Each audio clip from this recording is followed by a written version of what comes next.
Hi everyone, it's Greno and welcome to my Arkveld Slayer Gunlance build. If you are farming Arkveld over and over again and want to reduce your hunt time on it, this build is for you. This build won't be optimal for fighting other monsters, but if you're fighting Arkveld, it will be a lot better than the other builds out there for the Gunlance. This build makes use of the Jin Dahaad set bonus, which is really strong against Arkveld since you can proc it very easily, and also take advantage of guarding, which is really easy to do on most of Arkveld attack. Also, I want to give a special mentions to Blagonga, which this set will work well against, but I doubt you'll be farming Blagonga, so let's just stick to Arkveld. So with that out of the way, let's look at the build and I'm gonna explain you why did I choose the skill that I've chose. So let's start with the weapon. For the weapon, we're going to use the Gilaful Boars, which is the best gunlance of all, and by a lot. The Chemetris can trail it a bit, but in the end the Gilaful Boars is just better and it has better slots too. I tried to make this build work with the Artian Gunlance because I wanted to put offensive guard on the 3rd level 3 slots, but unfortunately the damage just doesn't compare. Yeah, it's pretty bad.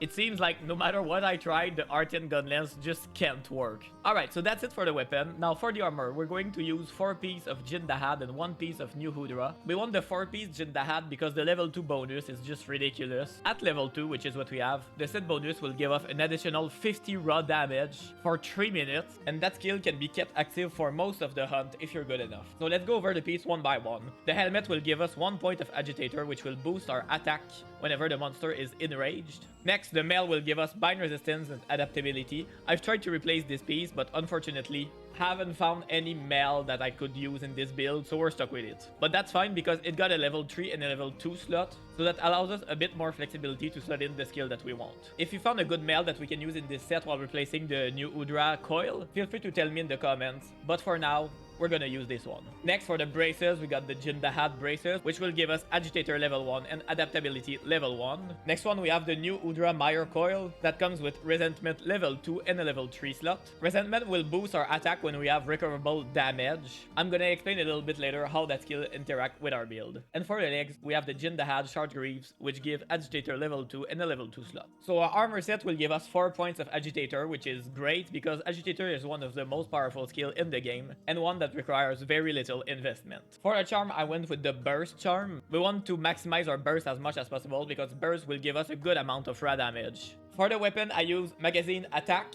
artillery, and guardians. And now I know that there is a magazine guard up and I have only 2 points of guard. I told you I was going to explain you how resentment work with our build. Well, if we get guard 3, we don't take any chip damage. But if we get guard 2, when we block an attack, we still get a bit of chip damage. And that is enough to trigger the resentment skill. Because in this build, we're going to be blocking a lot.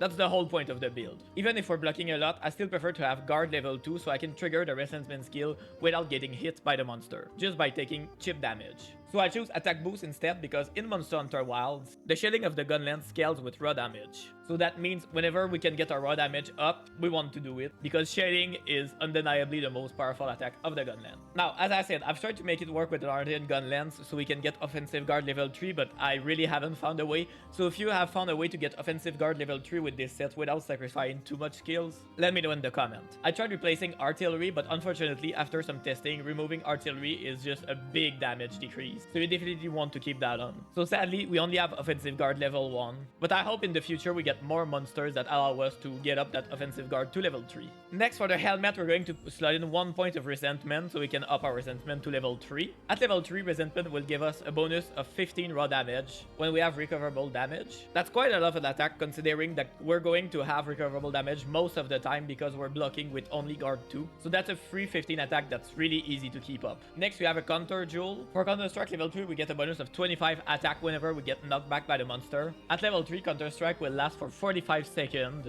So even if you only get hit just once in a while, it will still be up most of the hunt. Counter-Strike is a very good skill that I think a lot of people are sleeping on. I'll probably be pushing for that skill in most of my build. Next, for the mail, we have an additional point of Agitator so we can get Agitator level 5.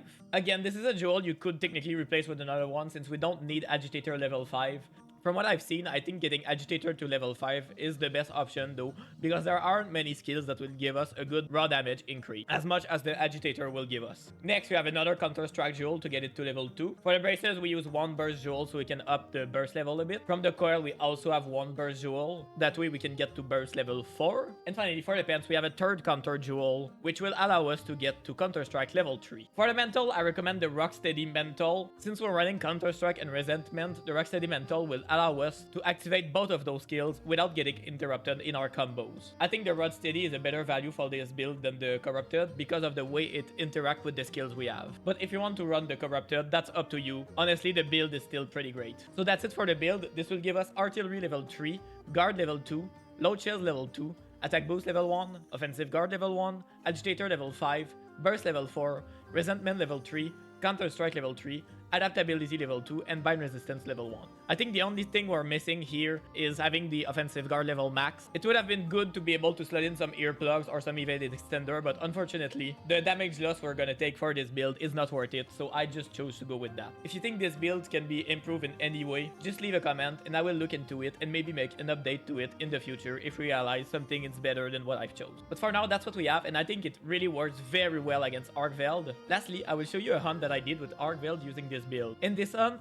I didn't proc the binding counter as much as I wanted, but I still got it to proc 2 or 3 times, which is quite enough to deal a lot of damage. I had a decent time of around 8 minutes on that run, but if you're able to proc the binding counter more often, you should be able to get those time down to like 5 or 6 minutes. I'm not the best player in the world, so that's the best footage I got for now. And remember, with this build, you want to block as much as possible to trigger the power clash or get hit on purpose by the grab attack of Arkveld. If you manage to do these things, you will get a tremendous boost to your shells, which can go up to 130 damage per shells if you manage to proc most of the skills in the build at the same time. It's really not hard to do. This build isn't made for a speedrunner, it's made for everyone. As long as you're able to guard the attack efficiently, you should be fine with this build. And you will notice that you will do a lot more damage than with the Ebony or Gore Magala set. While this set is slightly less consistent than the 2 other sets I mentioned, as long as you're able to trigger 2 or 3 power clash, you will deal more damage than with the other set. Alright, so I'll leave you with the hunt. I hope you liked this video. If you did, leave a like, subscribe for more builds like this. It's been Greno, see you soon, and happy hunting.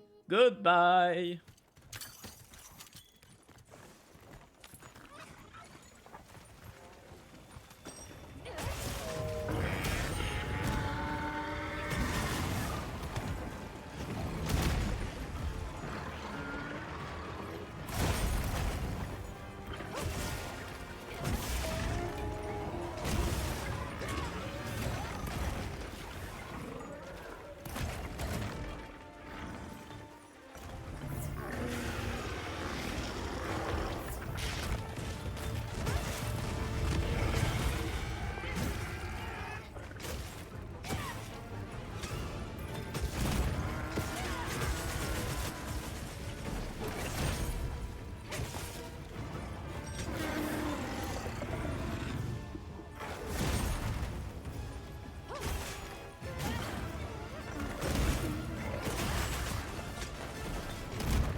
riding one of these.